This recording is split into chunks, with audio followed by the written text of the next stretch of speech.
14h-16h, Brigitte Lahaie, Sud Radio.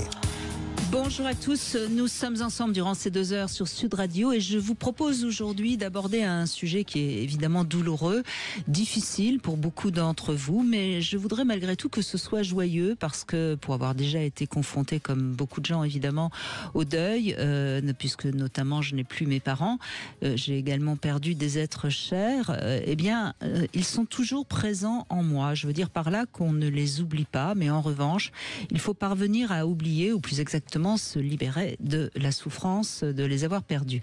Et pour évoquer ce sujet qui est quand même assez délicat, je suis en compagnie de Samuel Doc, et si j'ai fait appel à lui, c'est parce que je sais que vous appréciez notre duo pour l'empathie que nous dégageons quand nous sommes ensemble tous les deux. Donc si vous êtes en deuil, si vous souffrez parce que vous venez de perdre quelqu'un, et surtout si vous souffrez encore de la mort d'un proche alors qu'il y a déjà fort longtemps qu'il est parti, je crois que ce serait bien de venir en parler avec nous, parce que je crois que là encore, mettre des mots sur notre douleur, c'est mettre de l'amour. Vous pouvez nous appeler en faisant le 0826 300 300. Samuel Doc, merci d'être avec nous. Alors, c'est vrai que c'est un sujet difficile, mais je crois qu'on peut quand même en parler avec joie de ce sujet. Ah ben oui, vous l'avez très bien dit. Que faire d'autre si ce n'est en parler? Après tout, quand nous perdons un proche, quand nous sommes confrontés au deuil, le seul outil dont nous disposons pour cicatriser la blessure, c'est notre langage. Il n'y a pas d'autre manière, et je trouve que vous l'avez dit avec beaucoup de poésie. Oui, parler. On va essayer en tout cas. Oui. Alors évidemment, la mort, ça nous concerne tous, et j'ai presque envie de dire qu'on n'est plus confronté à la mort une fois qu'on est mort. C'est vrai, c'est très vrai. C'est un sujet, à partir du moment où il nous concerne, il cesse de nous concerner. C'est un curieux paradoxe. Et ce que j'ai beaucoup apprécié aussi dans votre introduction, Brigitte, c'est que vous préfigurez une chose qui est très importante pour les psychologues cliniciens, dont je fais partie. C'est la différence entre le deuil normal et ce qu'on appelle le deuil compliqué ou prolongé, que certains appellent aussi deuil pathologique. Et si vous êtes d'accord, je voudrais proposer à nos auditeurs quelques petits signes qui serviront peut-être aussi de pilote pour l'émission, pour leur permettre de différencier de quoi il est question quand on parle du deuil normal et de quoi il est question quand on parle du deuil pathologique.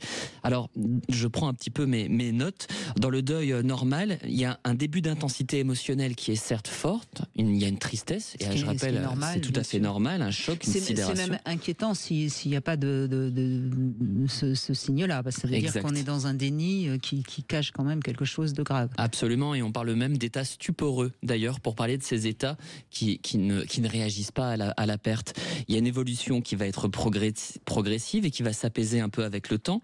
Il y a un maintien du lien à l'intérieur de soi, et votre introduction le dit très bien, c'est-à-dire que la personne, elle vit à l'intérieur de nous, dans la mémoire, et puis on arrive encore à éprouver du plaisir, à diriger sa libido, son énergie psychique vers d'autres objets. Tout ça, c'est le deuil normal. La tristesse, ce n'est pas une pathologie, vous l'avez très bien formulé dans de nombreuses émissions.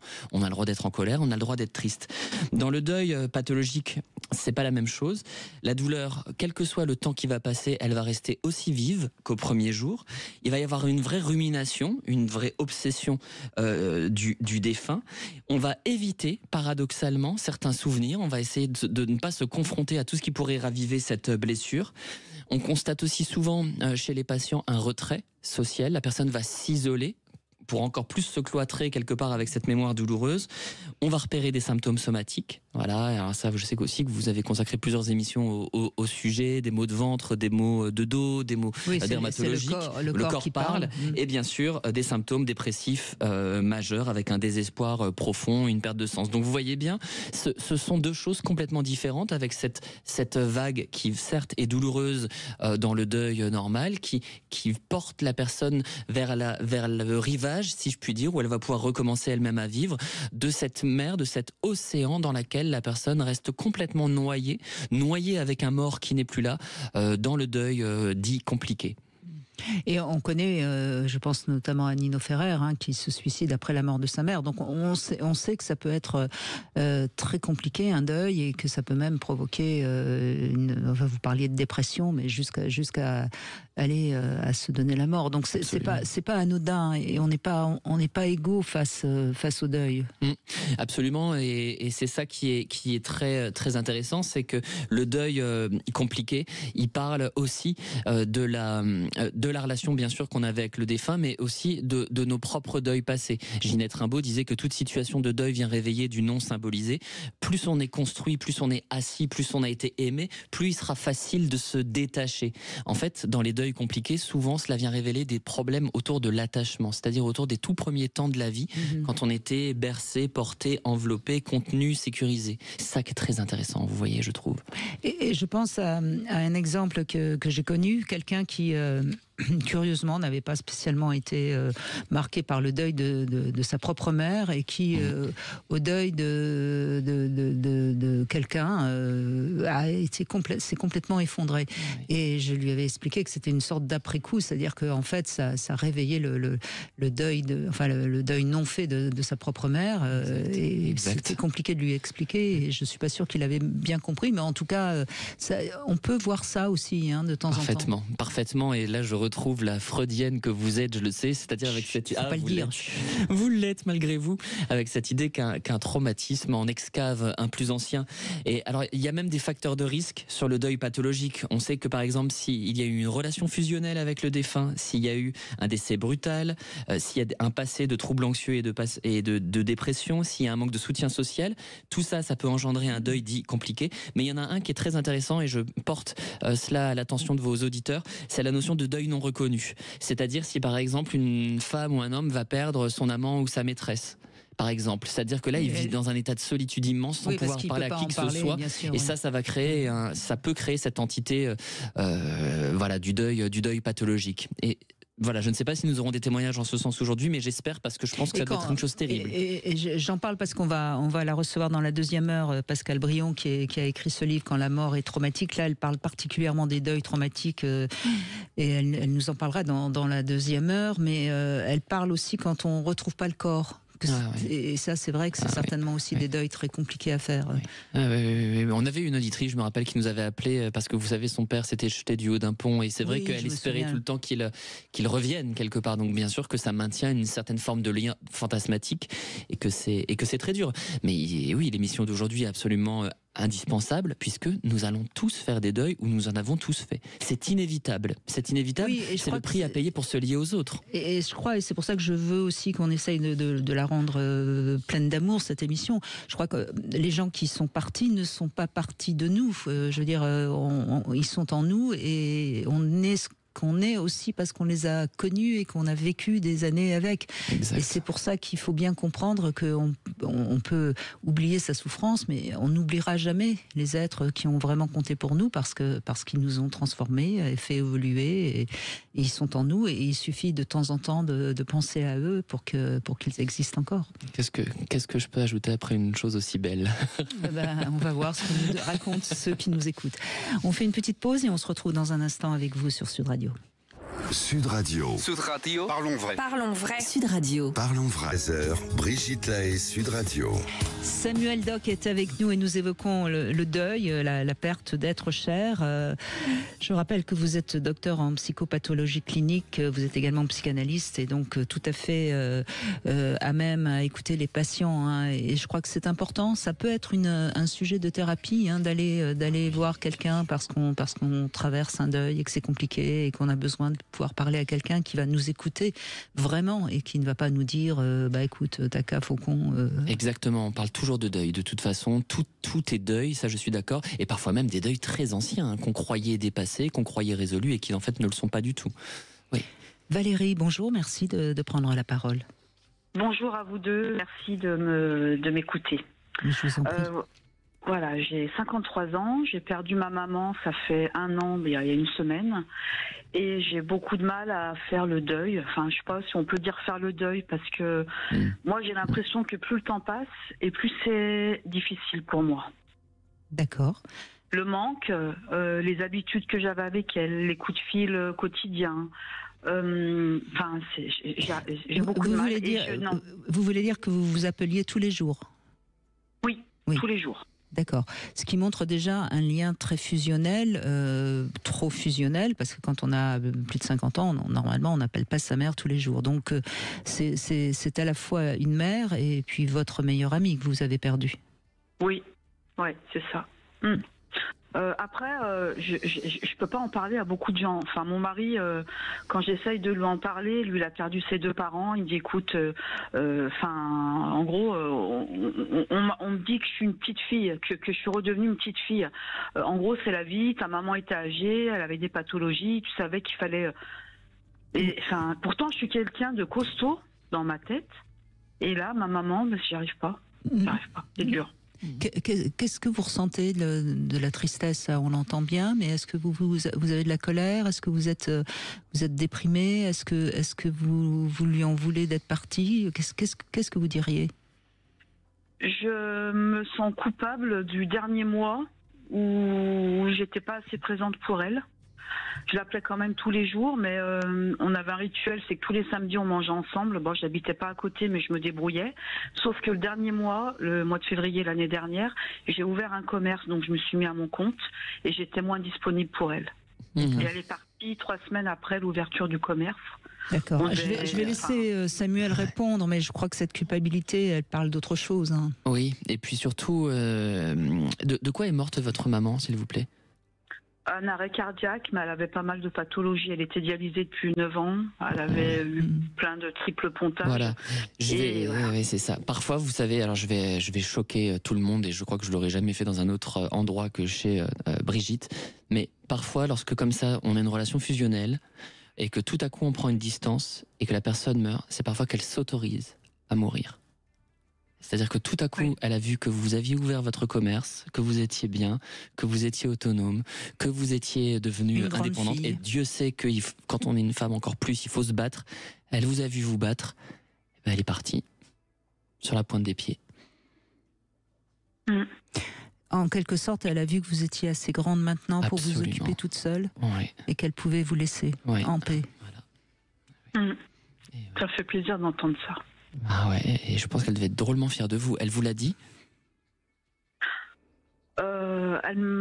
Oui, elle me l'a dit. Par contre, moi, j'ai toujours eu du mal à dire je t'aime, malgré le lien fusionnel qu'on avait. Et c'est ce que je regrette. Mais comment je m'en veux? J'aurais dû lui dire la dernière fois que je l'aimais. Mais dites-lui maintenant, Valérie. Dites-lui maintenant quelle importance. Elle est en vous, hein, comme je le disais dans l'introduction. Et dites-lui maintenant, et répétez-lui autant de fois que vous pouvez. Vous avez des enfants, Valérie? Alors justement, j'ai des enfants, c'est très compliqué. J'ai une grande fille avec qui nous n'avons plus de lien. Et ma fille a été toujours en lien avec ma maman. Et peu de temps avant qu'elle parte, elle m'avait demandé de faire la paix avec ma fille. Voilà. J'arrive pas à pardonner, j'arrive pas à faire Même pour les obsèques, on s'est revus et j'arrive pas à aller vers ma fille parce qu'il s'est passé des choses. Et je m'en veux aussi de pas faire ce qu'elle m'a dit. Mais je ne peux pas. Mais vous allez pouvoir, maintenant, là, vous avez toutes les clés en main. Valérie, c'est stupéfiant. Tout ce que vous dites là montre que vous avez les clés. Vous aviez une maman qui vous aimait, qui a vu que vous vous en sortiez, qui vous a demandé quelque chose. Je ne sais pas ce qui s'est passé avec votre fille et ce sera même pas le sujet d'aujourd'hui, mais regardez, vous voyez à quel point cette vie est éphémère. On aime, on rit et puis tout à coup on disparaît. Quoi qu'ait fait votre fille, travaillez ce lien-là. Travaillez-le, saisissez-le.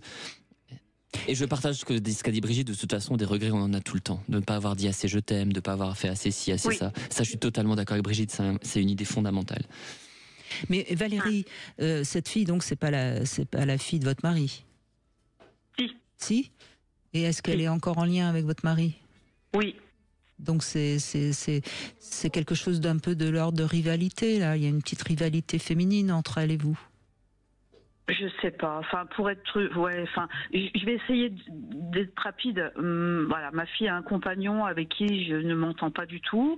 Elle s'est mariée il y a 3 ans. Il ne m'a pas invitée à son mariage. Elle a invité mon mari, donc son père, mais elle a dit, vu que maman étant tellement désagréable avec son mari, voilà. Elle vous l'a fait payer.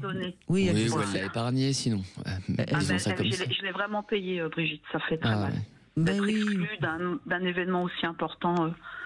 Mais oui, mais là, vous continuez à le payer. Oui. Oui, parce qu'en plus, je suis privée de mes petits-enfants, je les vois plus. Mais depuis oui, 3 ans. donc faites la paix avec votre fille, au moins pour vous, pour vos petits-enfants, pour votre mère. Et puis ne le faites pas pour elle. Absolument. Vous savez, parfois, c'est ce que font très très bien les diplomates. Soyez un Après, petit peu diplomate. J'ai un autre souci, c'est que je compare. Excusez-moi, Brigitte. Je vous en prie. Je compare le respect et l'éducation que j'ai eue avec ma maman, et je trouve cette nouvelle génération d'aujourd'hui qui se comporte pas avec ses parents comme nous on l'a été avec les nôtres. Enfin pour moi une mère on n'en a qu'une, quoi qu'elle ait fait. Ma mère n'a pas été parfaite, mais je l'ai aimée jusqu'au bout et je l'ai respectée jusqu'au bout. Oui. Et les jeunes d'aujourd'hui, c'est différent.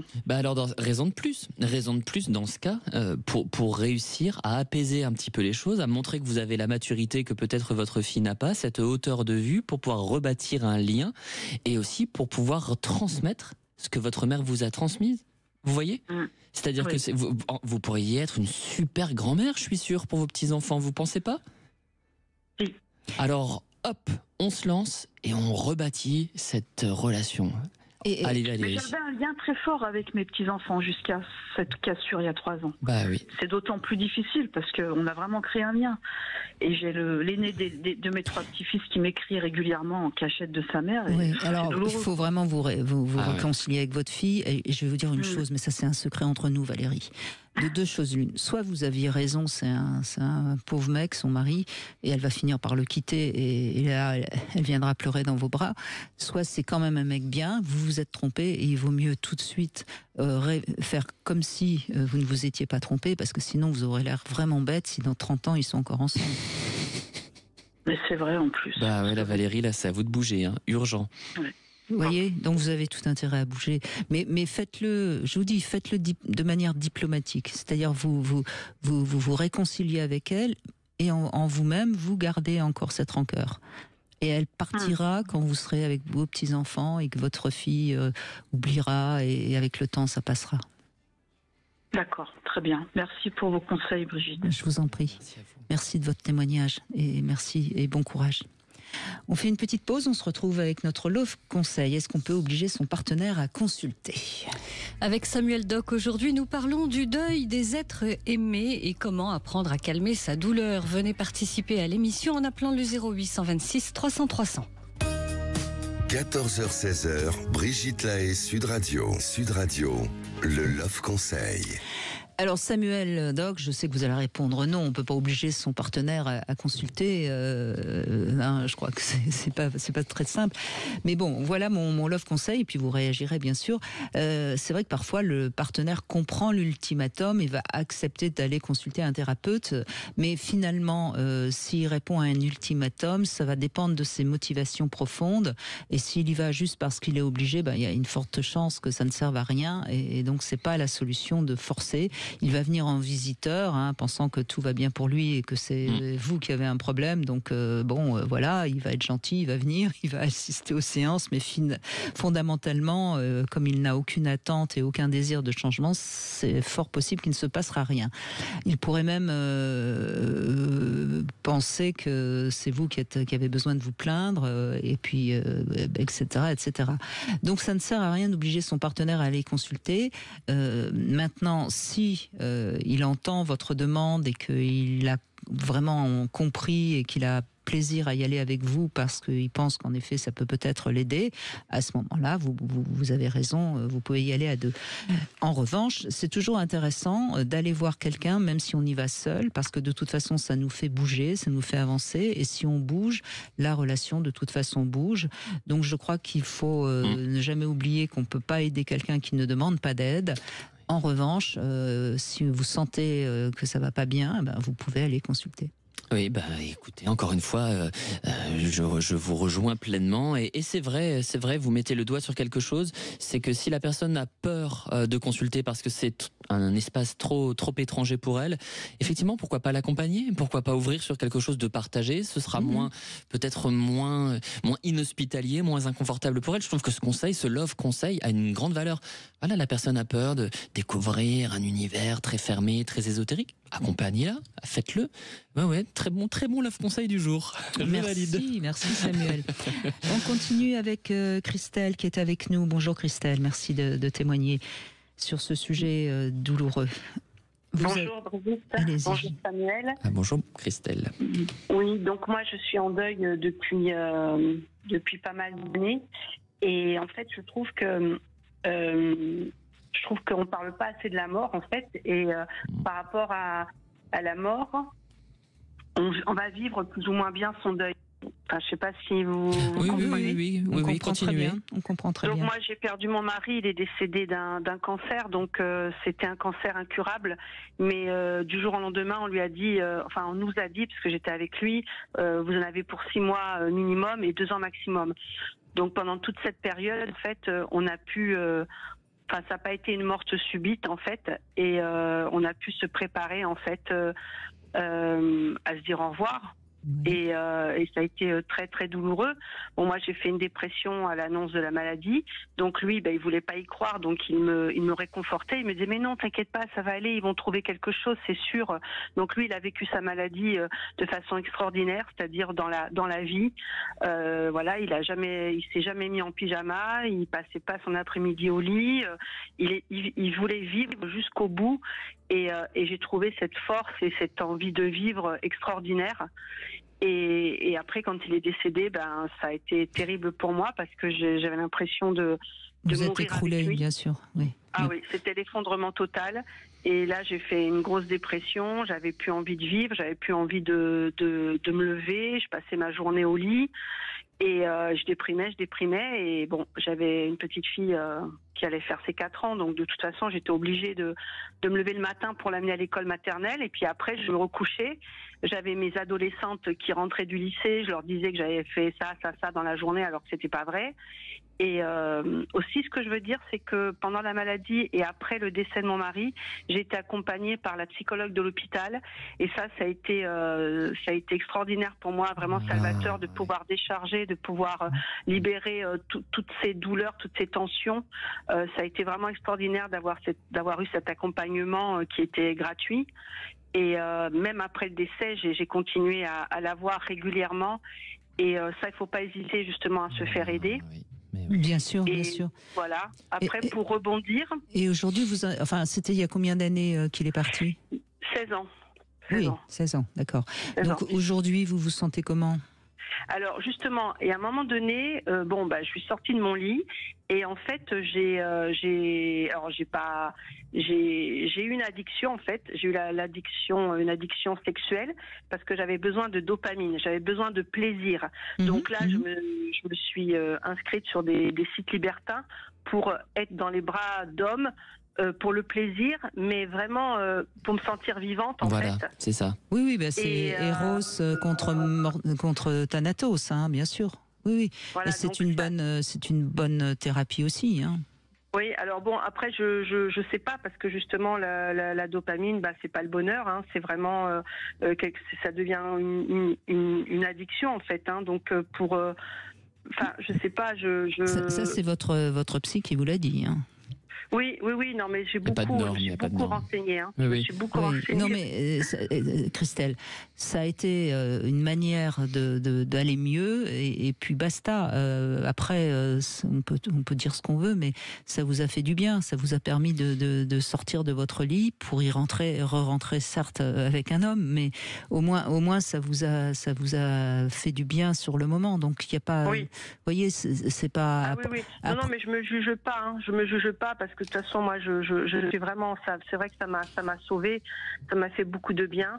Et après, je suis tombée amoureuse de quelqu'un qui m'a fait la cour pendant très longtemps, pendant des mois et des mois. Et j'ai cédé. Et bon, moi, je pense que je me suis mise trop tôt avec cet homme-là, parce que c'était 3 ans après le décès de mon mari. Donc moi, je pense que j'étais encore en deuil, j'étais encore veuve, mais j'avais besoin d'aimer, j'avais besoin qu'on m'aime. Oui. Donc je me suis lancée dans cette relation. Et par contre, là, ce compagnon, en fait, je pensais qu'il me comprenait, mais il est complètement passé à côté de mon histoire. Donc les dates, même après des années, dès que c'est la date de son anniversaire à mon mari ou alors la date de son décès, moi je revis les choses à la minute près et il a pas su m'accompagner. Donc à chaque fois, il disait mais qu'est-ce que t'as ? Alors je lui rappelais la date. Je lui dis mais voilà, donc j'ai quand même vécu plus de 10 ans avec cet homme-là et même au bout de 10 ans, il fallait lui rappeler cette date. Donc pas du tout de compassion, pas du tout d'accompagnement. Enfin, je veux dire, c'est limite quand on parlait de lui, ça le gênait, sa photo, ça le gênait, aucun respect. Enfin, je veux dire, c'est compliqué de refaire sa vie quand on est veuve.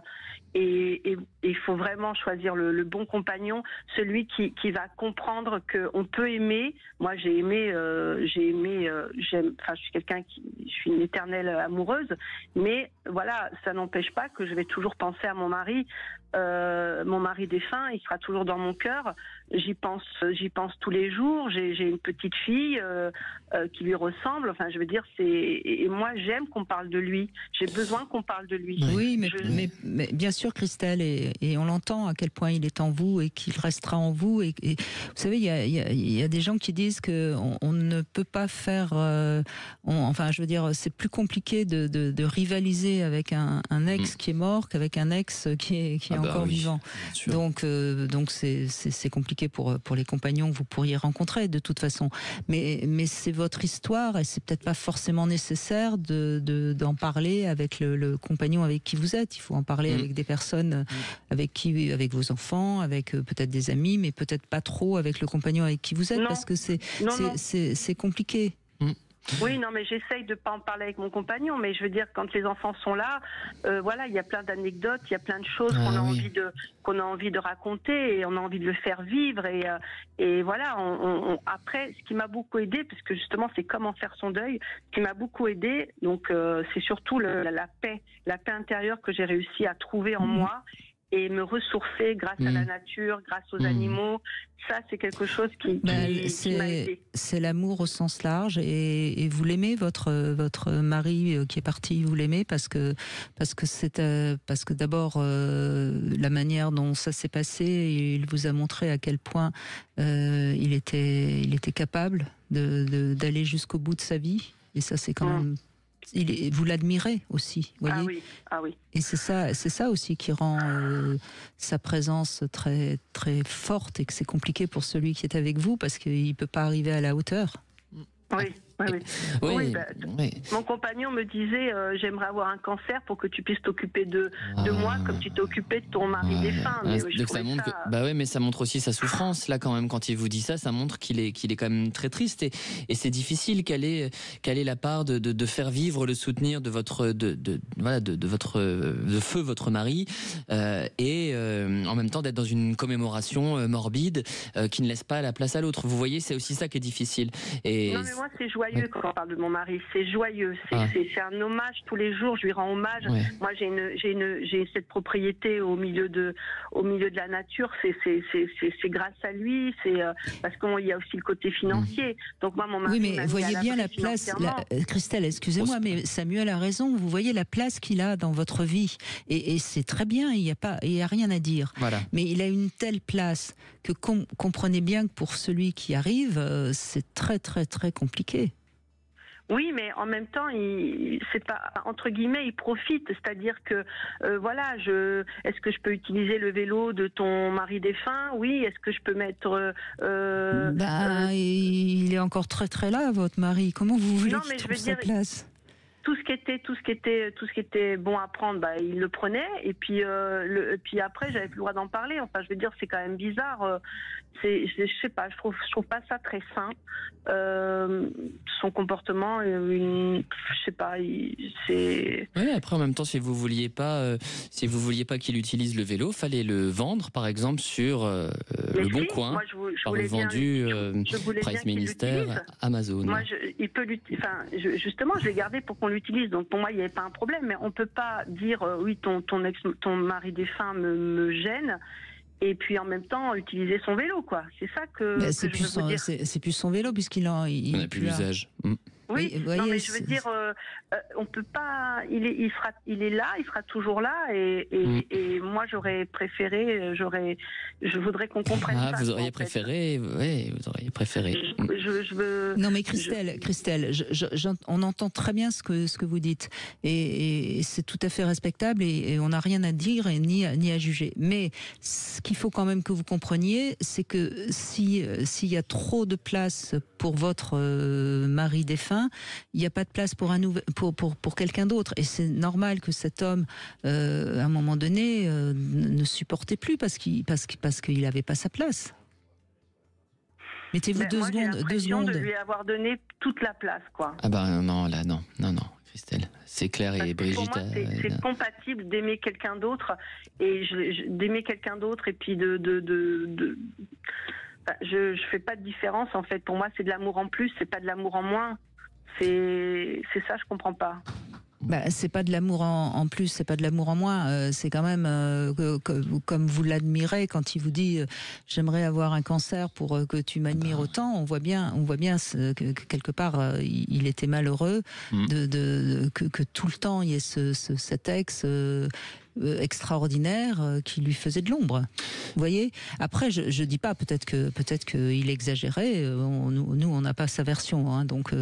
Mais c'est. Oui, je suis d'accord avec Brigitte, ça ressemble quand même beaucoup à une fixation, surtout du fait de cette place que vous présentez, la place qu'il prend, le fait que vous ayez été très porté. La question aussi, c'est questionnez-vous, est-ce que vous seriez malheureuse aujourd'hui s'il partait, cet homme ? Ah, mais il est parti. Ah bah voilà. Mon compagnon, il est parti. Alors voilà, c'est pour ça que il est parti il y a quelques années, mais bon, c'était pas par rapport à mon mari défunt. Hein, c'est parce que j'avais des relations. Enfin, c'était quelqu'un de colérique et jamais satisfait. Et voilà, c'était quelqu'un qui savait pas me mettre en valeur. Et c'est vrai que j'ai beaucoup aimé cet homme et je l'ai beaucoup admiré et je me suis accrochée à la relation le plus que j'ai pu et à un moment donné ça a cassé. Ouais. Mais je ne sais pas si lui il pense que c'est à cause de mon mari défunt. Je sais pas je sais pas ce qu'il pense de tout ça, mais en tout cas ça va être facile de dire que c'est à cause de ça, alors que pour moi moi quand j'aime à 100% et j'ai beaucoup aimé mon ex-compagnon et je lui donnais tout ce que je pouvais et quoi que je je comprends, c'est difficile et j'entends derrière toutes ces questions autour du deuil, de la mort, une problématique plus profonde autour du manque, de ce qui pourrait combler ce manque à être, ce manque à vivre, ce manque à aimer. J'ai l'impression qu'il y a quelque chose d'une grande carence en vous, affective, profonde, antérieure à la mort de votre... Je pense que quand j'étais jeune, j'étais dans la dépendance affective. Et là, par rapport à mon ex-compagnon, où j'ai arrêté cette relation qui était toxique, un jour, je lui ai dit, mais on est dans la violence conjugale. Donc, on commence comme m'insulter. Je lui ai dit, non, ça va pas. Donc, bon, ça va pas. On a arrêté, mais je lui ai dit à mon ex-compagnon, je lui ai dit, grâce à toi, je ne suis plus dans la dépendance affective. Là, ça fait 3 ans que je vis seule. C'est la première fois de ma vie que je n'ai pas un homme je crois que d'une certaine manière, votre ex-mari défunt, il est en vous. Et donc, vous êtes à la fois plus dans la dépendance affective et en même temps, vous l'avez en vous. Et j'ai l'impression que c'est là où c'est intéressant votre témoignage, parce que ça montre bien qu'un deuil très très compliqué peut devenir une sorte d'alliance définitive, quoi.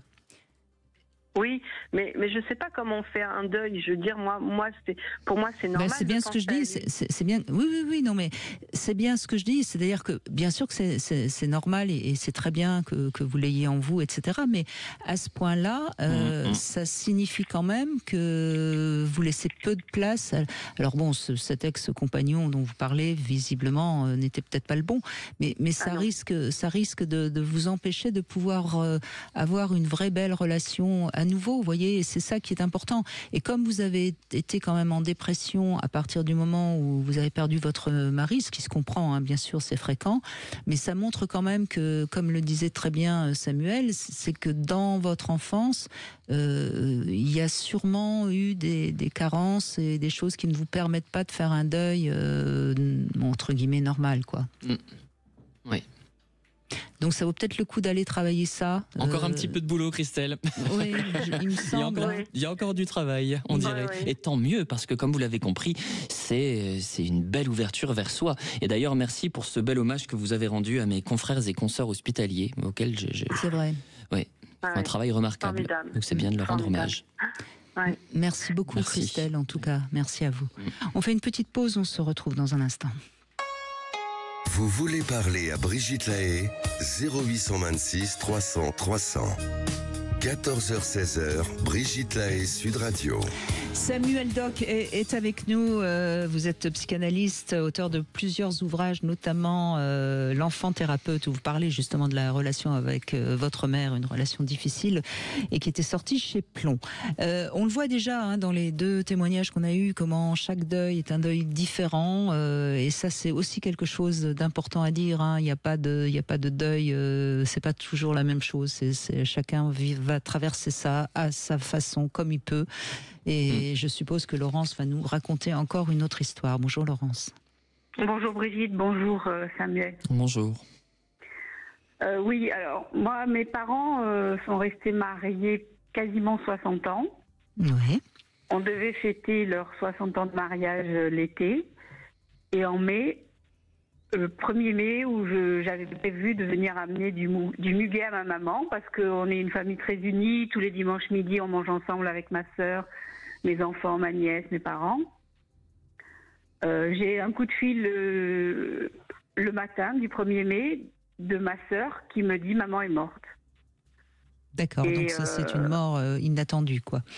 Et elle n'avait rien, elle n'était pas malade, elle avait aucun traitement de médicaments, aucune maladie, rien, 84 ans. Et donc on a tous accouru chez mes parents, et elle était comme si elle était en train de dormir. Alors c'est ce qu'on appelle une belle mort, mais je suppose que si on vous dit ça, ça vous agace. Alors ça me met en colère parce que Ben oui. belle et mort, Ben- pour moi, ça va pas ensemble. Oh. J'aurais Ouais. préféré qu'elle garde sa belle vie plutôt qu'une belle mort. Bah oui, mais est-ce que vous auriez préféré la voir souffrir pendant 2 ans? Non, mais elle avait pour le moment aucune maladie, donc elle avait aucune raison de souffrir. Elle avait encore du temps à vivre. Elle avait aucune raison de mourir. Et donc j'ai été très en vous colère savez contre elle. vous savez quand même quel est l'âge moyen de la mort des femmes aujourd'hui en France? Oui, mais par exemple, ses sœurs aînées sont décédées il y a 90 ans. Ah oui, mais Donc pour bon. moi, elle en avait encore pour 10 ans. Ah oui. Mais on entend Bon. votre colère, Laurence, et je vous taquine, hein, excusez-moi. Hein, c'est Oui, pas- cela dit, en étant impolitiquement correct, Brigitte vous aide aussi à penser le fait que oui, c'est un mais âge je sais que honorable c'est- quand même. Plus Oui, moi qui ai c'est un bossé, âge je veux vous honorable. dire, non mais ouvrons les choses, madame, ouvrons les choses. Moi j'ai travaillé dans un service de cardiologie pédiatrique. Je veux dire, j'ai accompagné de nombreux parents qui perdaient des bébés. J'ai un moment, faut aussi, hein. Vous voyez? Mais ma maman, elle faisait pas son âge. Oui, mais Elle faisait 1 heure de vélo tous les jours. Non, mais d'appartement. Laurence, vous voulez pas accéder à ce que vous dit Brigitte? Laurence, pourquoi on vous dit ça? C'est que tant que vous serez dans cet état d'esprit, vous ne pourrez pas réellement accueillir Oui, la mais- perte de votre mère et être sereine et en paix. Alors j'entends bien que cette colère vous empêche de tomber en dépression. C'est souvent le but de la colère. Vous savez, quand on est quitté par un mec, on dit quel abruti, quel salaud, etc., etc. On est en colère et du coup on tombe pas en déprime. Et je crois que c'est un peu ce qui est en train de se passer pour vous. Ça vous évite de vous effondrer, mais ça peut pas. Enfin, je veux dire, ça peut pas vous faire du bien de rester en colère. En fait, je lui en ai voulu. Enfin, je sais pas si je lui en veux encore, mais comme c'était un jour férié et que c'était une série de jours fériés en mai, on n'a pas pu faire une cérémonie tout de suite. Il a fallu attendre 10 jours. Oui. Et pendant 10 jours, on est allé la voir tous les jours, quasiment H24, au funérarium. Mhm. Et chaque fois que j'y allais, je lui disais silencieusement, alors tu t'es pas encore réveillée, là, qu'est-ce que tu nous fais, t'attends quoi? Ah oui, là Pourquoi c'est. tu te réveilles pas? Tu nous fatigues là maintenant, allez, ça suffit, réveille-toi. Et vraiment, Comme une forme de déni en réalité, mais qui vous empêche de renaître, justement. Il y a le travail de la psychanalyste Ginette Rimbaud qui exprime très bien que la mort d'un proche, c'est aussi parfois une occasion de renaître, de remanier sa personnalité, son identité pour avancer, et que ce travail-là est nécessaire, sinon on est dans la rumination morbide, dans la fixation, comme vous. Et on s'épargne et on rate le fait d'être dans un engagement créatif, vivant, dans autre chose. Là c'est comme si vous-même vous étiez morte avec votre mère. oui. C'est dommage. Vous n'avez rien à faire au funérarium. On y était tous les jours. Bah, c'est un problème, là. Alors, pour mais pas oui, laisser mais mon père Laurence- seul, quoi. Ouais. Non mais Ah oui, Laurence, mais non. c'est très bien de ne pas laisser votre père seul, et puis pourquoi pas très bien de pouvoir vraiment lui dire au revoir. Vous voyez, ça aurait été ça le but, ça aurait été de pouvoir la pleurer, de lui dire au revoir, de voir qu'elle repose en paix, parce que d'une certaine manière, ça c'est quand même quelque chose de positif pour vous. Vous avez eu la chance de voir votre mère partir en paix, et c'est pas le cas, c'est pas le cas de tout le monde. Très bien dit. Oui, c'est sûr. Vous C'est voyez sûr qu'elle a été épargnée de ça. Oui. Et moi, je trouve ça allez-y. symboliquement merveilleux d'être parti le 1er mai. Moi, je sais pas, Laurence, pour moi, je ferais faire un tableau avec un muguet, ou je ferais faire quelque chose, un objet, un muguet en sculpture, C'est magnifique. en l'honneur de votre mère, vous voyez, pour qu'elle soit là et que vous puissiez la célébrer. Magnifique idée. Est-ce que vous avez un art que vous pratiquez? Non, pas particulièrement. Vous pourriez peut-être essayer quelque chose, parce que je trouve que l'idée est très belle, j'aurais même pas pensé. Oui. Non? Alors, chez mes parents, donc chez mon père, en fait, il y a une photo d'elle sur un meuble avec une bougie allumée tous les jours. C'est un peu, avouez que c'est un peu morbide quand même. Je vois C'est un peu tableau, morbide. cette bougie. Alors attention, parce que là, votre père, il a certainement besoin de votre présence et de votre aide, parce que pour lui, c'est la moitié de sa vie qui est partie, comme on le dit souvent. Et il faut faire attention, parce que ça peut le faire partir aussi assez vite. On sait très bien que dans des couples comme ça, qui ont vécu 60 ans ensemble, quand il y en a un des deux qui est parti, généralement l'autre peut partir assez vite. Donc ça, soyez présente pour votre père, ça on est d'accord. Mais en revanche, vous, il faut que vous soyez en paix avec votre mère qui vous a... Ben oui, et garder cette idée de Brigitte que voilà, la vie c'est ici, maintenant, dans la créativité. Et peut-être réfléchissez à ça, à ce que cette idée de Brigitte de dire au revoir une bonne fois pour toutes, se dire au revoir. Comment il pourrait s'incarner? Et puis voilà, oui, cet hôtel funèbre à la maison, je sais pas, je pense pas que votre père est bouddhiste en plus. Voilà. Non, Bon. mais Parce que chez les bouddhistes on le fait, mais bon. Alors il nous a dit au début, puisqu'elle est plus là, moi je m'en veux aussi parce que je sers plus à rien. Et on lui a dit que nous on avait besoin de lui et qu'on voulait qu'il reste là et qu'il soit là avec nous. Donc bon, ça l'a aidé à passer, mais je sais qu'il va au cimetière au moins 2-3 fois par semaine, au moins. Oui. Il faut vérifier à ce qu'il ait quand même encore des choses qui le mettent en joie, parce que sinon, s'il est trop dans cette relation avec cette femme partie, c'est pas très bon signe. Exact.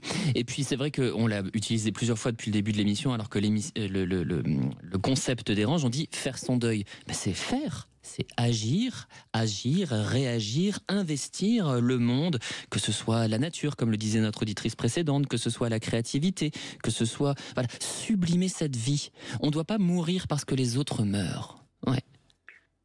Alors, ce qui est étonnant, c'est qu'on parle de ma mère comme si elle était là. C'est-à-dire que on fait une recette et on met pas un ingrédient, on dit ma maman elle aime pas, donc on le met pas, ou alors quelquefois elle est plus là. Excusez-moi, elle est plus là. J'en ai profité pour mettre cet ingrédient parce que maman est pas là. Ouais. Mais on en parle comme si, pas comme si elle était morte en fait. Et ce qui est étonnant, c'est que quand je suis avec ma sœur et mon père au cimetière, par exemple, eux ils sont effondrés, ils sont en larmes. Moi, j'y arrive pas. Et quand je suis chez moi, c'est là que je m'effondre, quand je suis toute seule. J'arrive pas à pleurer devant eux, de ma mère. Et qu'est-ce qui, dans le quotidien, peut vous apporter un peu de gaieté, dites-nous? Après, j'ai mes enfants, mon travail, j'ai tout un tas de choses. Je suis pas du tout dans la morosité, mais c'est un cap que je n'arrive pas à passer. Vous pensez à votre propre mort? Ça m'a ramené à ça, oui. Voilà. Oui, ça c'est sûr, Voilà. Je l'ai senti en vous écoutant. Ce qui est plutôt normal et bon signe, hein, Laurence, parce que sinon, c'est encore une fois d'être dans le déni de sa propre finitude. Mais comme le disait d'ailleurs Christelle, c'est vrai qu'on est dans une société actuelle qui a tendance à nier la mort, et je crois que ça ne nous aide pas quand on y est confronté. C'était aussi une des fonctions, moi vous savez que je ne suis pas du tout croyant ou quoi, mais c'était quand même une des fonctions des religions que d'accompagner, que de border. En fait c'est la fonction sociale et anthropologique des religions que de pouvoir penser aussi justement l'après-vie. Donc bien sûr que ça on l'a Oui, plus. mais Et donc j'ai vous êtes l'impression que- désemparée, toute seule, je comprends. Et j'ai l'impression que cette mort a entraîné tout un tas de catastrophes. Depuis, on a perdu beaucoup de personnes de ma famille. J'ai perdu mon travail, mon compagnon Aïe. m'a quitté. Et j'ai l'impression que c'est ça qui a enclenché tout ça. Et je me dis, Mais il c'est faut qu'on peut-être passe ce cap. Et après, on va essayer de se renouveler, quoi. Enfin, Ah oui. Mais ça, c'est possible parce qu'il y a des périodes dans sa vie où il nous arrive plus de choses qui sont un petit peu, on va dire, négatives. Puis il y a des périodes où ça va mieux. Bon, quand on fait de l'astrologie, on comprend pourquoi ça arrive comme ça. Donc il est possible que vous soyez dans une phase de mutation.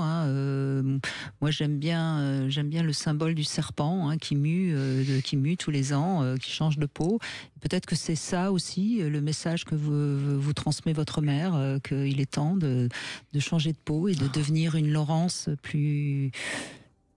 Peut-être j'ai plus... presque l'impression de devenir adulte maintenant. C'est ça. Parce Ah bah que oui. c'est plus moi l'enfant. Exactement. Ouais. Mais c'est Voilà. vrai, c'est vrai. Vous êtes, c'est vous maintenant qui êtes la patriarche ou la matriarche. Je sais pas si on dit C'est ça ça, d'ailleurs.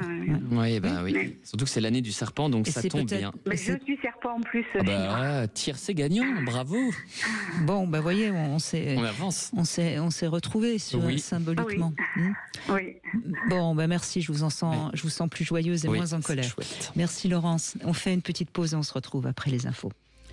Vous avez eu des difficultés à faire le deuil d'une personne chère. Comment apaiser ces douleurs? Nous en parlons aujourd'hui avec Samuel Doc. Vous pouvez appeler pour participer à l'émission au 0826 300 300.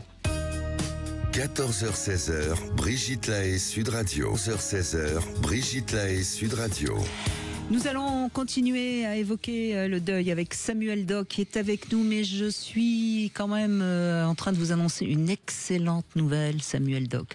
Nous sommes presque à 1 million d'abonnés sur YouTube. Il en manque même pas 100, c'est-à-dire que peut-être qu'avant 16h, on sera 1 million d'abonnés sur YouTube. Moi, je trouve ça extraordinaire, c'est fabuleux, cette radio, Sud Radio, oui. qui est autant de gens fidèles. Donc vraiment, franchement, je tiens de tout mon cœur à vous remercier pour votre fidélité que vous portez à Sud Radio. Donc, continuez à nous suivre sur YouTube. Voilà. Vous savez qu'on Je suis abonné, Brigitte. Je fais partie de ce million. Et puis, invitez vos amis aussi à vous abonner. Qui sait, peut-être que dans moins d'un an, on sera 2 millions. Hein, enfin, Absolument. en tout cas, on va bientôt être 1 million et je serais ravie que ce soit d'ici 16h. Alors, si vous nous écoutez et que vous n'êtes pas encore abonné à YouTube, allez-y. Ah bah très bonne idée. N'est-ce Et pareil pas sur mes pages aussi d'ailleurs, je le dis. Hop. Allons-y. Même si je dis beaucoup de bêtises. Allez.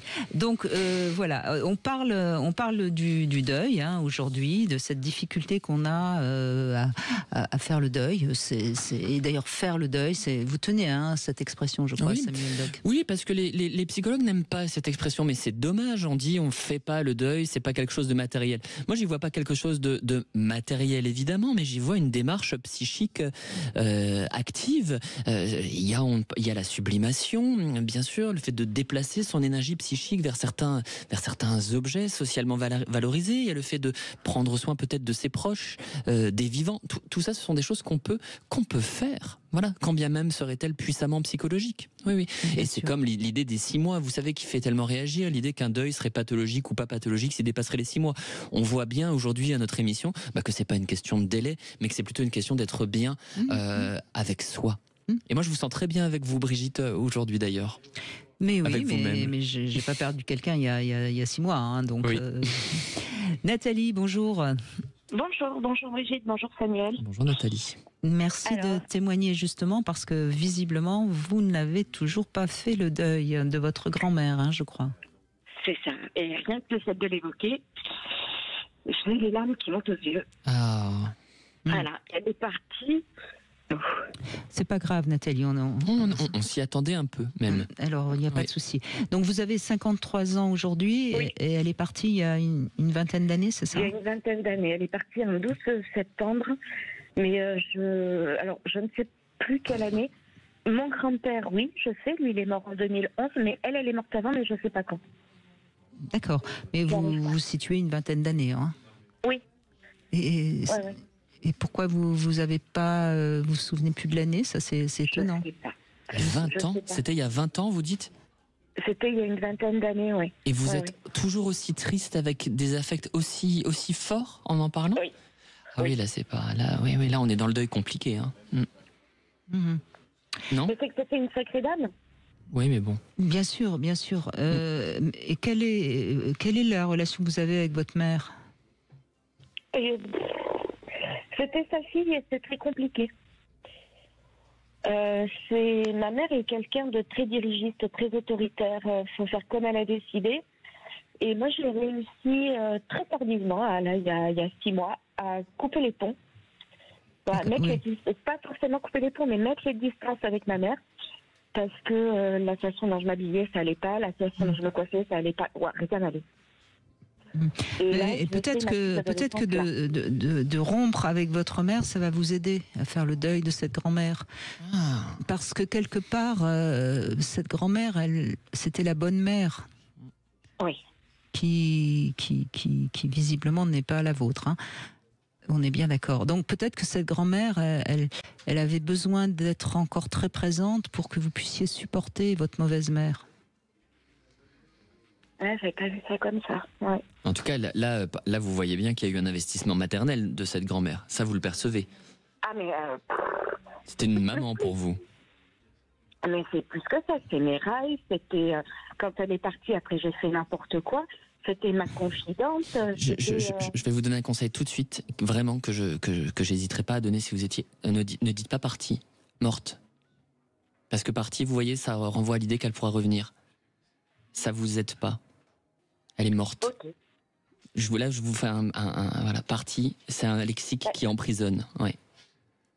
Ne vous emprisonnez pas. Vous arrivez à le dire? Elle est décédée, elle est morte. Est-ce que vous arrivez Mais à le partie, dire on est piégé de ce vocabulaire. Croyez-moi, moi qui fais beaucoup d'accompagnement fin de vie, on est piégé de ce terme. Est-ce que vous arrivez à dire elle est décédée, elle est morte ou pas? Alors, je vais essayer avec vous, du coup. Ah ben, Oui. Ma grand-mère est morte. voilà, très bien. Merci Nathalie. C'est la première fois la plus dure. Mais vous voyez, je crois qu'il y a quelque chose à comprendre de ce qui est en train de se passer chez vous, Nathalie. Et comme par hasard, vous appelez. Vous savez, moi, je crois pas au hasard. Hein. C'est un mot qu'a inventé Dieu pour pas qu'on le reconnaisse. Hein. Donc, je crois que vous avez appelé et que, en même temps, vous avez rompu un peu avec votre mère et vous allez pouvoir laisser votre grand-mère partir. Parce qu'elle restera en vous, donc elle n'est pas, C'est ça. Elle n'est pas morte. C'est ça, c'est exactement ça. C'est tout à fait ce que dit Brigitte, c'est le corps part, mais la personne reste âme. absolument, voilà. Et c'est pour ça que j'insiste sur ce terme de décès et de mort. Et Parce que j'ai des photos d'elle partout dans mon appartement. Non, bah ça, on va peut-être les mettre un petit peu dans un bel album. Hein. Voilà, deuxième étape. Bravo Brigitte. Ouais, mais Vous allez vous c'est une photo de ma acheter grand-mère quand elle avait 6 ans, elle est belle. Oui, mais je doute pas qu'elle soit belle et je suis sûre que vous êtes belle aussi et que vous lui ressemblez.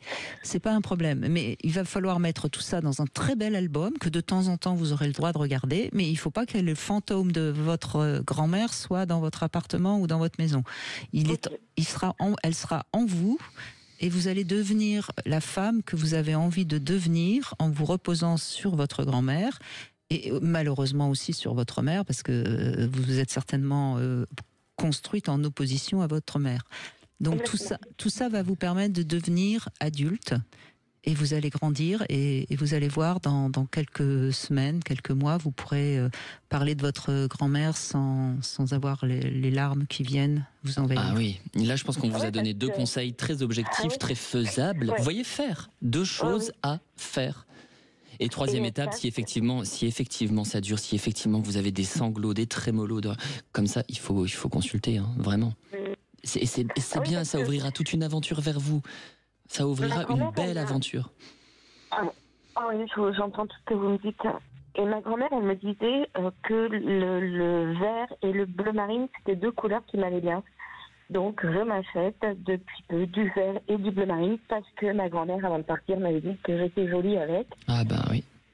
Après, il y a une chanson de David Hallyday que je ne peux absolument plus entendre. C'est « Tu ne m'as pas laissé de temps ». Ah oui, cette chanson, oui, sur le deuil, bien sûr. Là, ça, Parce qu'en fait, quand elle était hospitalisée, je lui avais écrit un courrier pour lui dire tout l'amour que j'avais pour elle, Oui. tout ce qu'elle représentait pour moi. Oui. Et en fait, elle est décédée sans l'avoir lue. Et le jour où la lettre est arrivée dans le service. Bien sûr. Mais peut-être qu'elle le savait, tout ce que vous aviez écrit, donc elle n'avait pas besoin de le lire. Oui, c'est ça, oui. Absolument, absolument. Ouais. Ça, Brigitte l'a dit un peu plus tôt dans l'émission. De toute façon, et j'insiste vraiment, de toute façon, il y a des regrets quand quelqu'un meurt. On peut avoir la relation la plus équilibrée, la plus harmonieuse, la plus dite à l'autre. De toute façon, le regret est là. On n'a jamais assez le temps de dire et d'aimer. De toute façon, ça, et du moment où on accepte qu'il y a un manque, même dans le langage, que nos mots ne recouvriront jamais l'exacte substance de tout ce qu'on souhaite dire, alors on est libre. Voilà. Merci beaucoup. Mais je vous en prie, c'est moi. Merci. Merci infiniment, Merci Nathalie, beaucoup, pour ce beau Nathalie. témoignage. On va faire une petite pause, on se retrouve dans un instant. Venez apporter votre témoignage et réagissez à l'émission en appelant dès maintenant le 0826 300 300. 14h-16h, Brigitte Lahaie, Sud Radio. 14h-16h, Brigitte Lahaie, Sud Radio. Et oui, c'est un sujet compliqué, c'est un sujet difficile, mais ce que je trouve intéressant depuis 14 heures, Samuel Doc, c'est qu'on voit bien que le fait de pouvoir parler à quelqu'un qui va vraiment savoir écouter, c'est-à-dire pas un ami qui est lui-même totalement terrorisé par la mort, on peut avancer sur ce travail de deuil, justement. Absolument, c'est ce travail de reconquête par la parole qui va arracher à la perte son potentiel destructeur, son potentiel douloureux. Et parfois on a peur de dire, on a peur des mots, alors même qu'ils nous émancipent de ces tourments. On peut avoir très peur de dire, et une fois qu'on a franchi le seuil du cabinet de consultation, on se rend compte qu'en fait, eh bien, on y a toute sa place. Oui. Alors, on retrouve Hubert aujourd'hui, qui, je crois que c'est votre fille que vous avez perdue. Bonjour. Bonjour Brigitte, bonjour Samuel. Oui, effectivement, mais j'écoute avec intérêt et merci de m'accueillir. Le thème de l'émission, j'ai été confronté comme tout un chacun à la mort de proches parce que j'ai 58 ans, donc j'ai perdu ma mère il y a 14 ans. Mon ami d'enfance rencontré à la maternelle il y a 11 ans. Et dans ces deux cas, j'ai fait le deuil tel que vous l'expliquez, Samuel. Il y a un chemin de deuil, on progresse, on évolue, et si c'est pas le temps qui fait son effet. En revanche, et je vous appelle pour ça, c'est le drame absolu que je vis d'avoir perdu ma fille aînée il y a 7 ans. Elle avait 22 ans et là rien ne se passe comme ça en fait parce que c'est bien sûr, il y a même pas de mots. Contre nature, mais voilà, j'ai l'impression d'être amputé à vie. Mais c'est le cas. Finalement d'avoir dû adapter ma vie comme une personne handicapée le ferait dans son quotidien.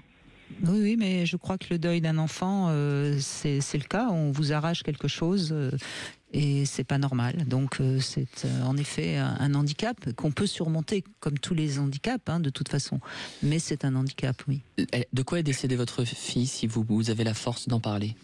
D'une infection pulmonaire dont on ne connaît pas l'origine parce que on pensait à une grosse grippe. Elle était sous antibiotiques, ce qui a masqué les analyses.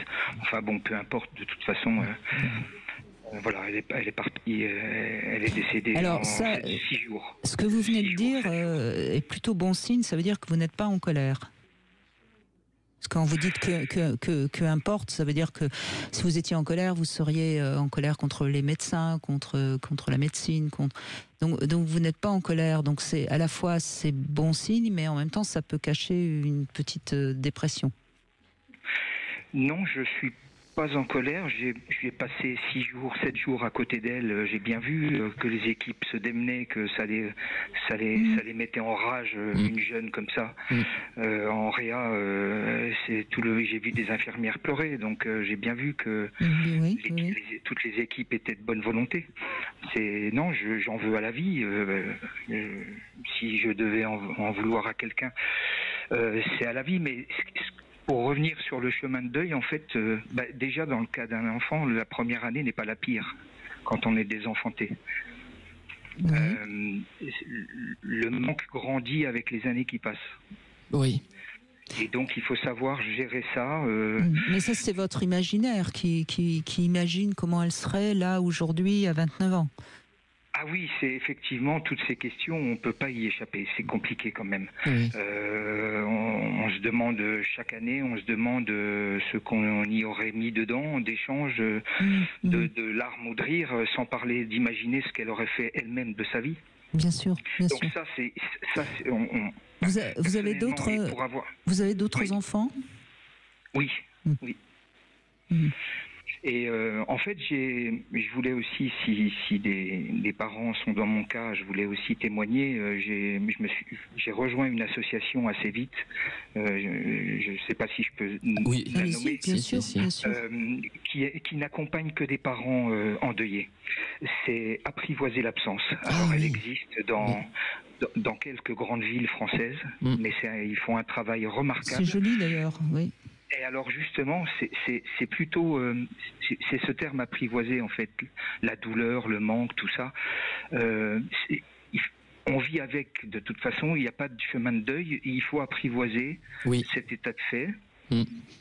Et avec des techniques, des rituels. Alors le principe de l'association, ce sont une réunion de groupe par mois pendant 12 mois avec d'autres parents endeuillés. Et afin de balayer une année complète et toutes les dates jalons.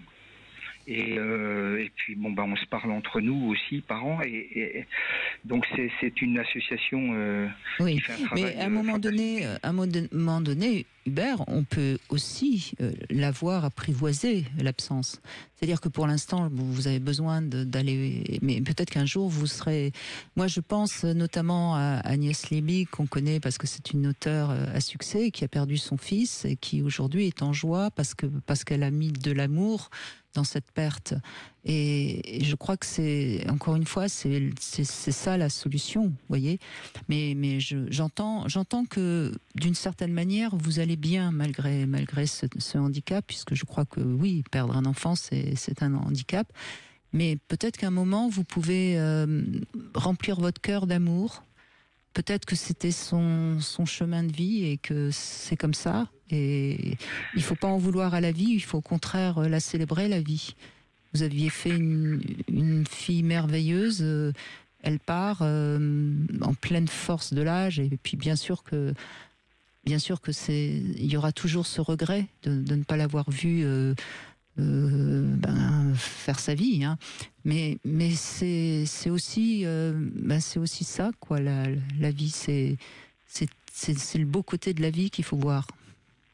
Mais j'ai progressé en ces temps. Ah bah oui, on l'entend.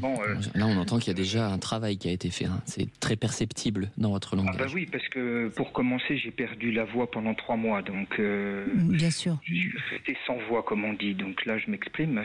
Ça va un peu mieux. Mais non, mais je sais l'apprivoiser, c'est-à-dire que ça demande un effort important, mais il faut gérer. Donc, je m'accorde des moments avec elle parce que je gère les moments où je suis avec elle.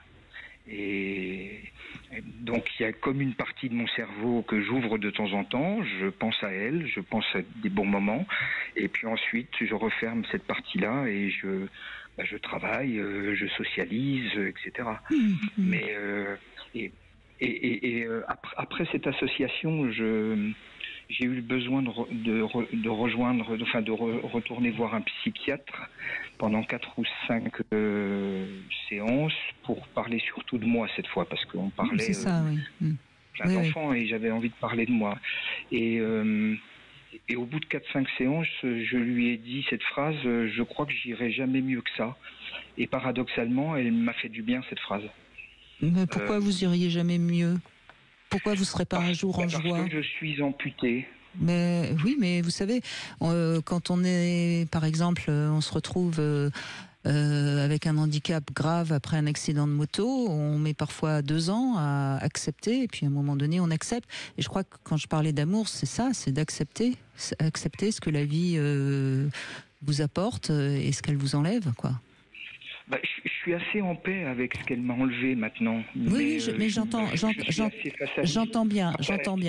Mais je crois quand même qu'il y a quelque chose qui reste là de triste qui peut-être pourrait devenir joyeux. J'ai des moments de joie. Mais si vous me posez la question de savoir si je suis heureux tout le temps, bien sûr que non. Et heureux globalement, ma vie d'avant était heureuse. Oui, et puis rassurez-vous, personne n'est heureux tout le temps.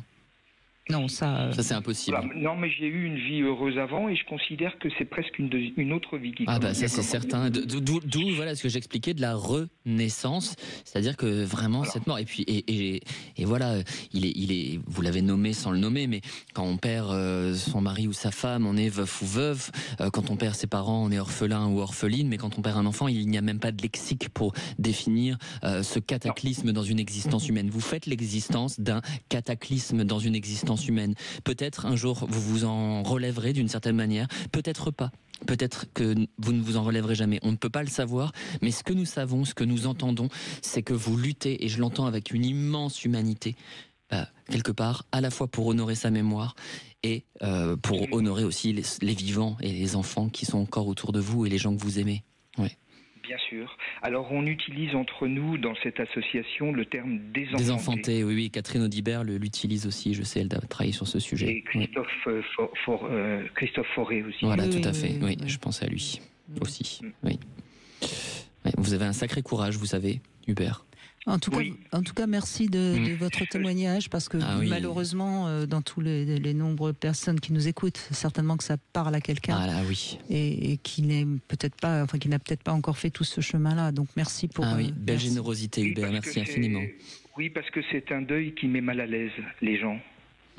Ben oui, parce que qu'est-ce qu'on peut vous dire, enfin... C'est compliqué. Ben voilà, ils ne savent absolument pas quelle posture adopter, et nous, on ne veut surtout pas entendre tu vas voir, ça ira mieux.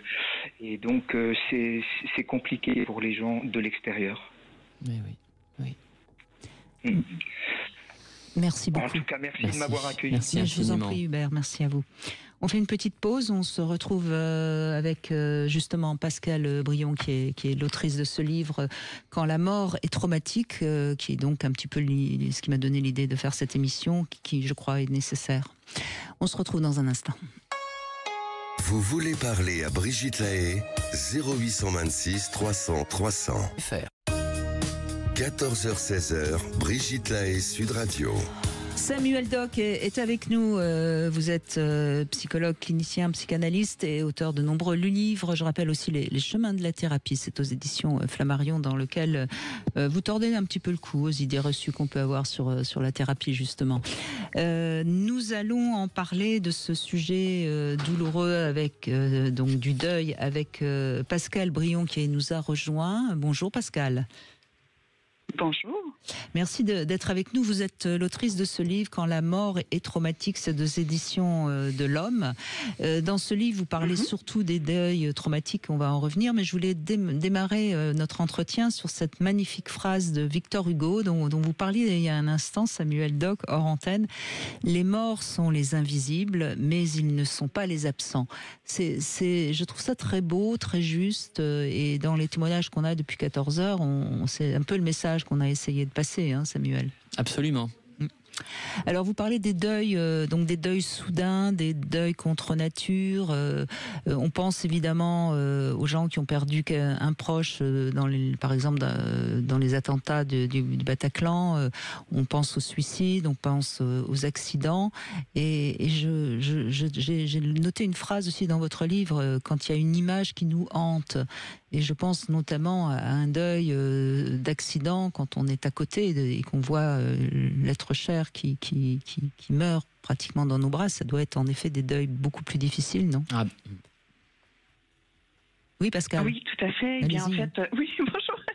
Alors, écoutez, c'est sûr que moi, je travaille à l'université et en institut avec des endeuillés qui ont vécu des pertes donc tragiques dans des circonstances dramatiques. Et donc, j'ai pu voir au fur et à mesure de ma pratique comment le processus de deuil est effectivement différent d'un processus de deuil dit normal, parce qu'on n'a pas pu dire au revoir, on n'a pas pu dire je t'aime.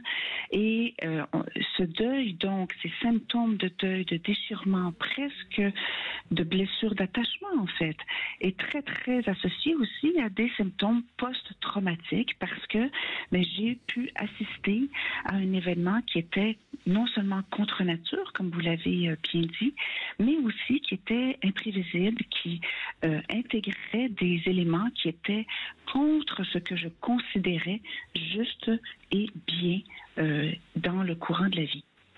Et vous pouvez donner des détails? Ce que vous considérez comme dans le courant de la vie?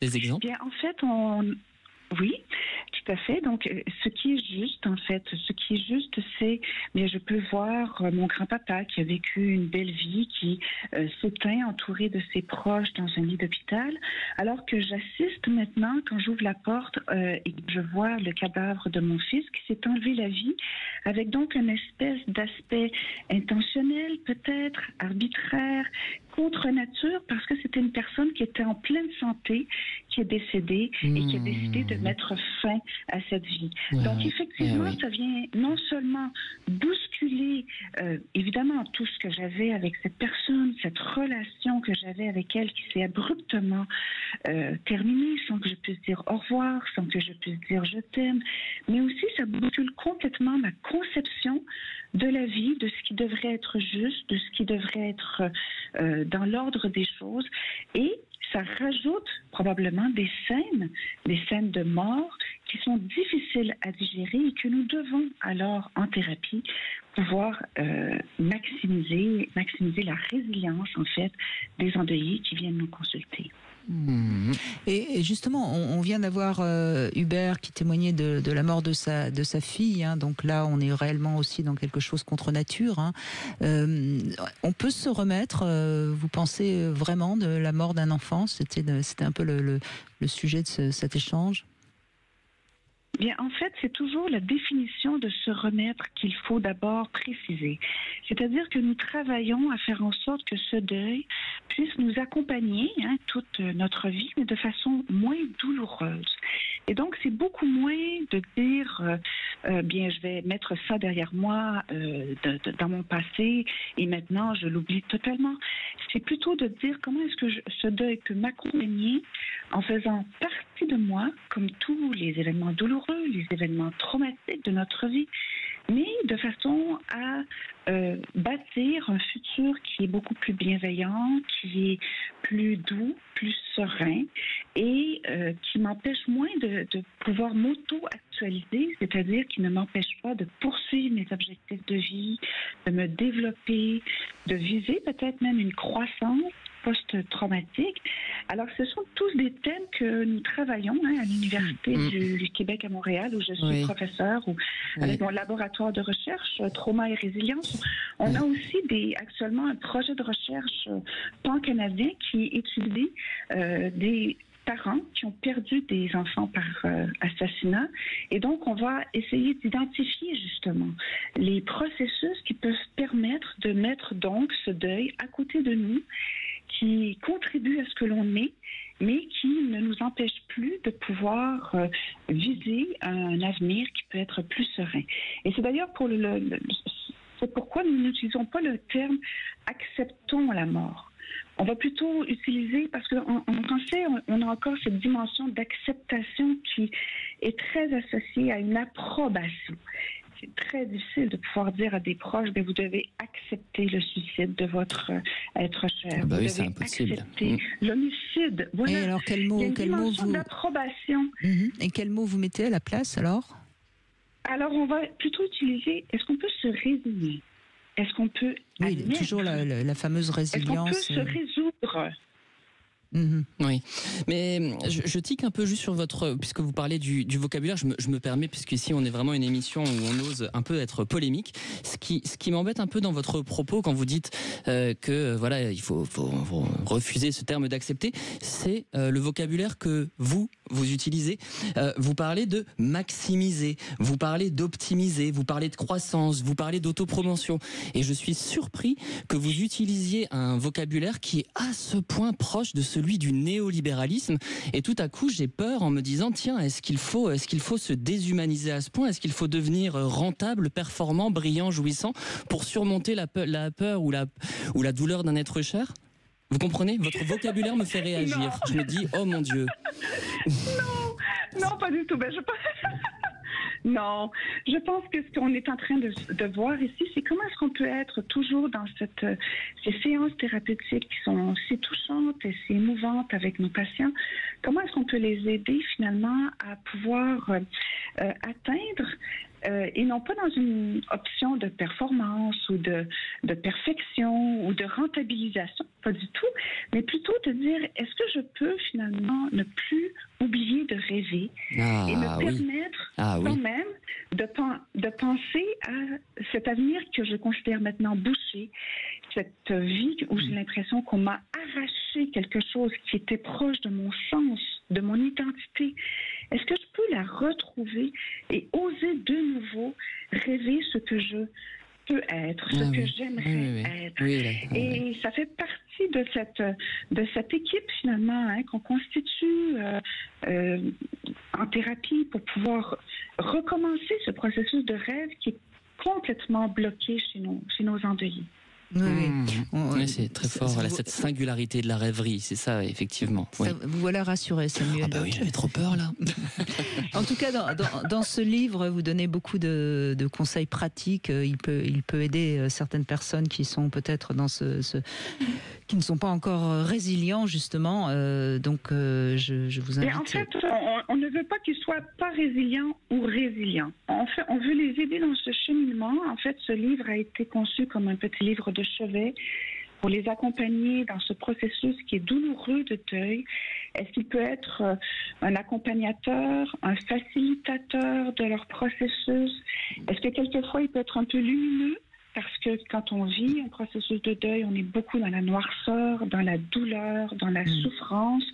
On a l'impression que c'est impossible de recommencer à justement rêver, se projeter, aimer de nouveau, s'attacher de nouveau parce que ça fait tellement mal qu'on n'a plus envie. Mais bien sûr. Et donc, j'ai essayé de concevoir ce livre en douceur, avec, comme vous l'avez vu, des poèmes, des réflexions, pour essayer de faire en sorte que je peux recommencer il est en tout cas un accompagnateur dans ce processus. En tout cas, il est assez pratique au sens grand public du terme. En tout cas, merci beaucoup Pascal Brion. Ça s'appelle Quand la mort est traumatique, passer du choc à la sérénité. Alors ça se fait pas en un jour, on est bien d'accord, et c'est aux éditions de l'Homme. Justement, puisqu'on parle de livres, j'ai lu cet été un roman que j'ai trouvé assez joli sur justement le processus de deuil. C'est Mélissa d'Acosta qui en est l'autrice et c'est une auteure à succès. Ça s'appelle Les Lendemains et elle raconte donc l'histoire d'une jeune femme qui a perdu son compagnon très jeune d'un accident de moto. Et ça peut aider aussi certaines personnes. Et dans ce livre, elle raconte bien comment la nature l'aide à faire son deuil, justement. On fait une petite pause et on se retrouve dans un instant. Demain, avec Arthur Vernon, nous verrons comment relancer le désir dans le couple. Exhibe ou voyeur, est-ce que ces expériences peuvent réanimer la libido? Venez en parler avec nous. 0826 300 300. 14h-16h, Brigitte Lahaie, Sud Radio. 14h-16h, Brigitte Lahaie, Sud Radio. Samuel Doc est avec nous et nous évoquons le travail de deuil, faire son deuil, et puis comment on peut rebondir après la perte d'un être cher, la mort d'un être cher, pour utiliser les bons mots, puisque je sais que vous aimez bien qu'on utilise les bons mots. Et on va conclure avec vous, Ornella. Bonjour. Bonjour Brigitte. Merci de me recevoir à l'antenne. Je vous en prie. Eh bien moi, en fait, il y a un bonheur et un malheur en même temps. Oui. J'ai accouché d'un petit bébé le 23 août et mon papa est décédé le 3 octobre. C'est fou le nombre de personnes et le nombre de témoignages que j'ai déjà entendus de cet ordre-là. C'est-à-dire qu'on a une naissance et une mort pratiquement en même temps. Et c'est quand même étonnant comment la vie nous joue parfois des sacrés tours. Ah oui, et puis une naissance et une mort, tout à coup il y a comme cette éclosion. Oui. Et du coup c'est ce qu'il dit. Alors mon papa a pu voir mon bébé une seule fois. C'est un petit garçon? C'est un petit garçon, oui. Et qui porte le nom de son papa à lui, Gabriel. Donc il était très ému. Et d'ailleurs, mon papa perdait un peu la mémoire.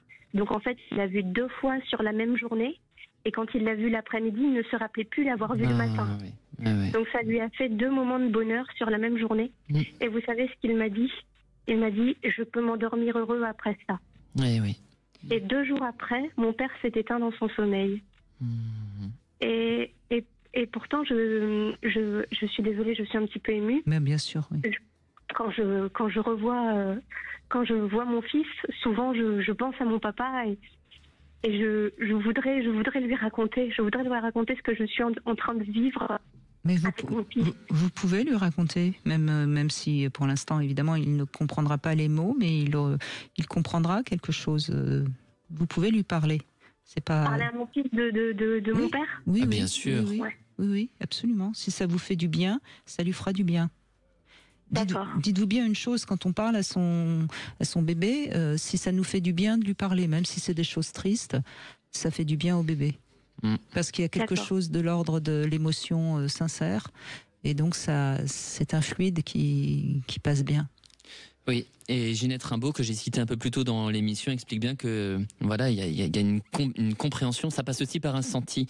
C'est vrai que j'aime bien les mots, mais certaines choses passent par la perception aussi. Oui. Et vous pensez que pleurer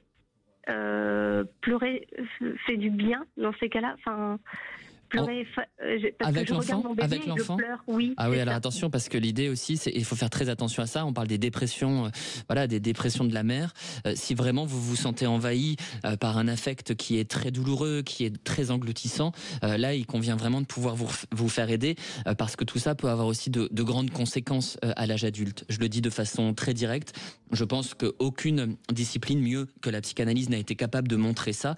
Je pense au travail d'André Green qui parlait des mères mortes. C'est-à-dire que quand on est mort à l'intérieur, quand on est soi-même victime, c'est de ça. J'ai pas l'impression que ce soit votre cas. On est là, je vous sens pas. Une grande douleur quand même. Non, oui, non, mais douleur de perdre son père, ça me paraît normal. Mais je vous sens pas dépressive. Je vous sens quand même assez comme si votre père est parti, votre enfant est là, et ça va, quoi. Enfin, ça va, mais j'ai beaucoup de regrets de ne pas avoir pris de photos, de pas avoir... Enfin, c'est dans les souvenirs maintenant, mais j'ai des regrets qu'il soit parti et qu'il l'ait pas connu.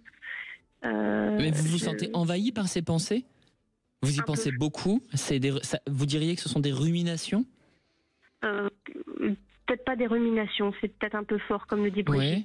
Non, parce que ça fait quand même que même pas 5 mois, enfin 5 mois, oui.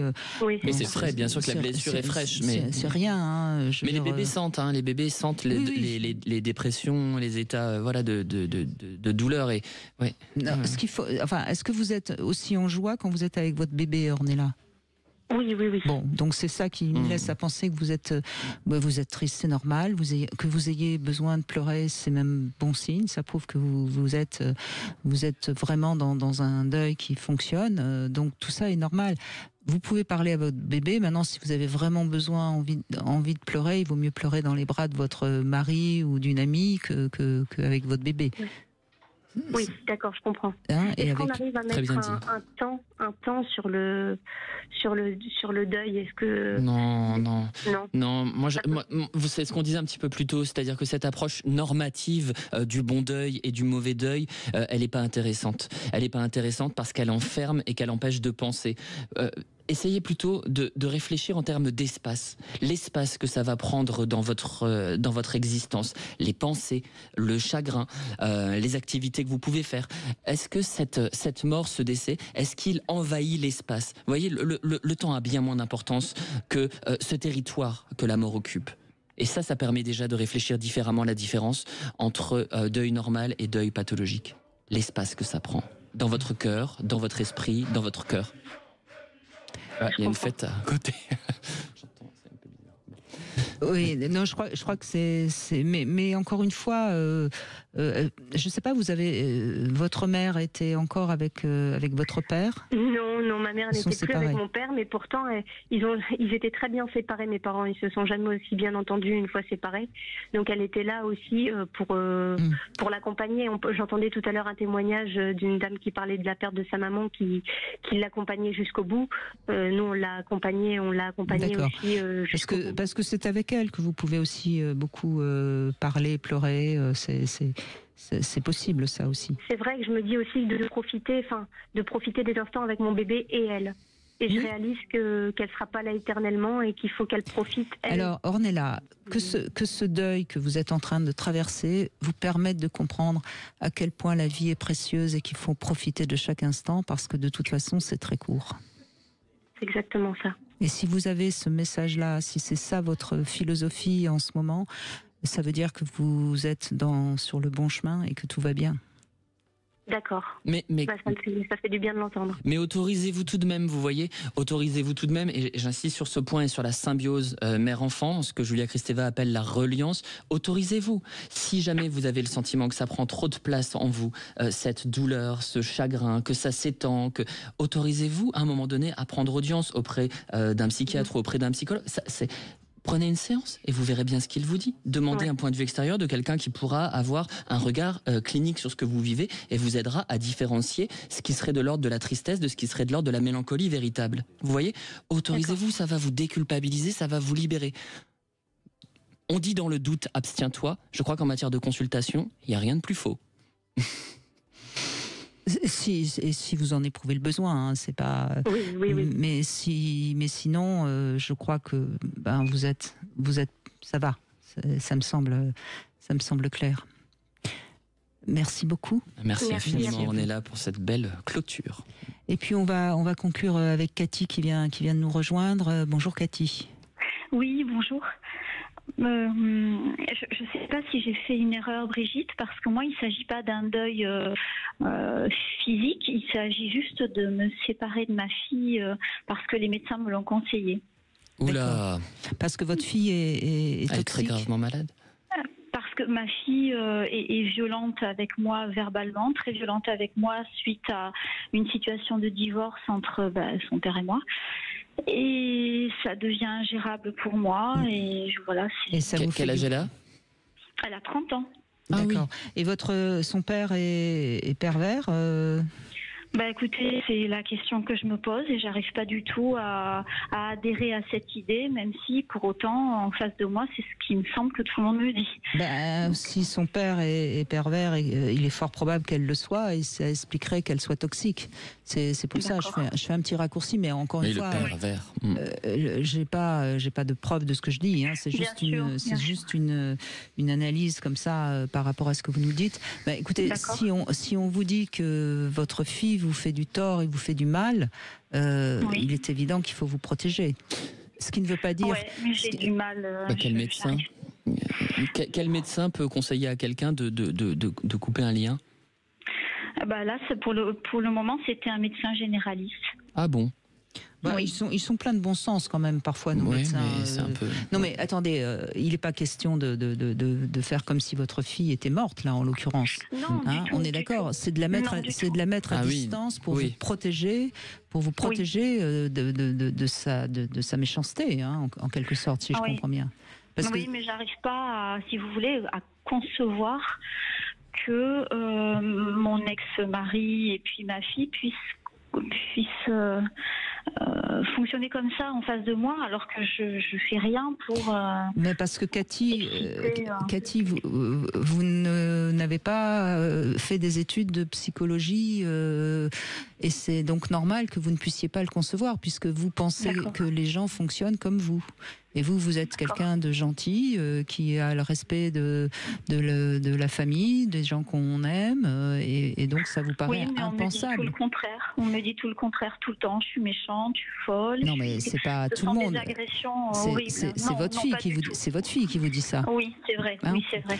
Donc vous savez très bien qu'on projette toujours ce qu'on est. Donc votre fille fait une projection sur vous. Vous savez, quelqu'un de malhonnête ou va toujours penser que l'autre va le tromper, va le trahir et va lui piquer de l'argent. Hein, vous connaissez ça. Bon, parce qu'on projette toujours ce qu'on est sur les autres.